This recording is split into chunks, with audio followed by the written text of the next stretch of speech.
Friends, welcome to the Daily Inch. Oh, hello. While I'm away researching Murder Mile, here's a little treat to keep you entertained over the next 3 weeks. 15 little stories which are fun, rambly, informative, but not essential to listen to. Each story has been written and presented in a tongue-in-cheek way and are not for the easily offended.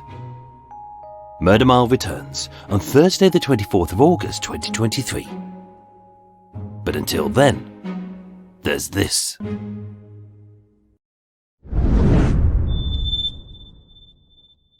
The Daily Inch. Number 20. The life-saving booze of the sinking baker. Alcohol. Whether you're a teetotal Timmy who won't let anything stronger than a wine gum pass your lips, a Lucy lightweight who goes all red-faced and blurts out a slew of blue words the second you've sunk a whole half sherry, a half-cut Cindy who's cracked open a bottle of Pinot before your sprogs are even past the school gate, or, like Eva, you're so permanently pickled you could preserve a barrel of gherkins by simply breathing on it, and once mummified a pigeon by puking on it. Booze is part of your life. Booze is brilliant. It's our go-to thing for both celebrations and commiserations. Whether you've won $1 million or lost 10 quid, get pissed. Found the job you love or flipped the bird to the boss you hate, get pissed. All of life's moments require a pickled liver, a kebab and a minging hangover. Whether someone's born or dead, married or divorced, sick, snuffed it, getting sober, or successfully recovered from a liver transplant, we toast them with a sturdy tipple, a sneaky snog, and maybe a little vomit. Although that could just be Eva. What a woman. Booze is so good, it's often the last request of those who are about to die. After a ciggy, a shag, a shit, a nosh up, a nosh off, a naughty weekend, sticking it to the liars, the wankers and the shitbags we hate. Or simply stripping naked, running through the House of Commons while shouting, "You're all a bunch of self-serving arse candles," while doing willy windmills in the face of each party leader. What? Just me? Oh yes, booze is so great. We should ditch that teetotal loser, St. Patrick, who every March everybody disrespects by getting pie-eyed, wearing insultingly offensive foam hats, and even worse, putting blackcurrant in their Guinness. Yes, I know, what the flip.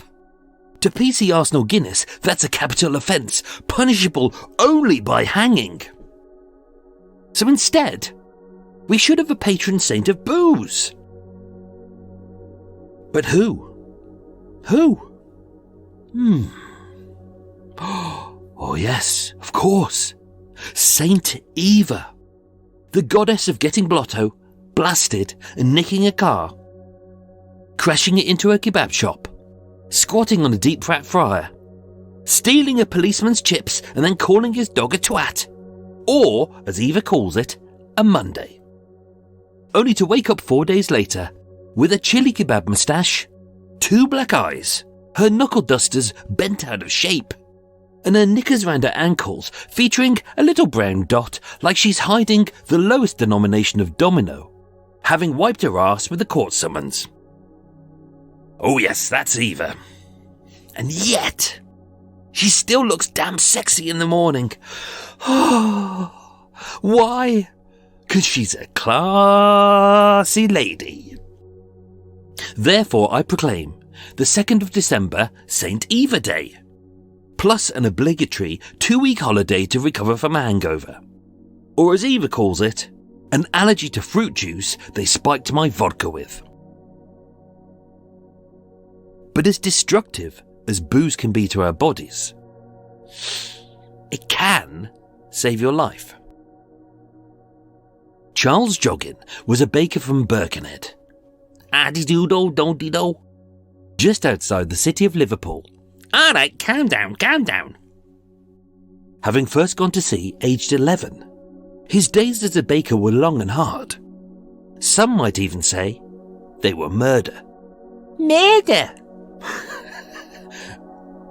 By 1912, he'd become the chief baker for the White Star Line, on board of the RMS Olympic, and later its sister ship, the Titanic. It was a prestigious job, but also a fateful one.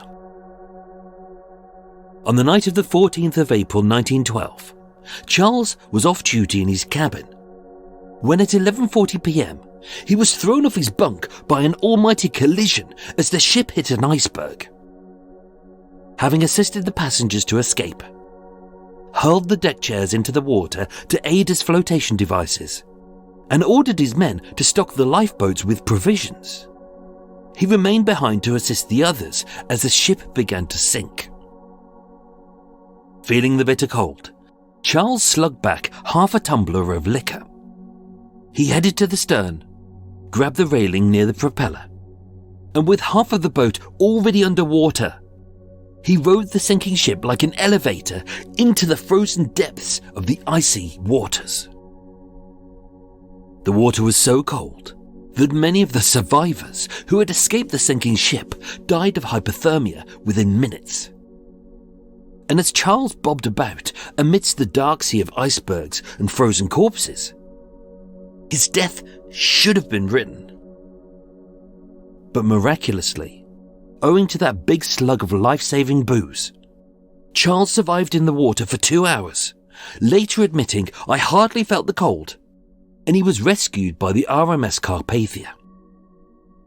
Suffering only swollen feet, Charles made a full recovery. He moved to America, he married, and he continued serving on several ships until his death in 1956, aged 78. So you see, booze saves lives. Which is why Eva's cocktails are mostly 80% antifreeze. At least, that's her excuse.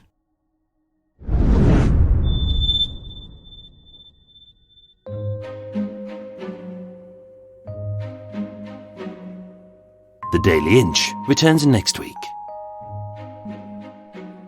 And of course, there are 15 more Daily Inches if you scroll through Murder Mile's back catalogue. Thank you for listening.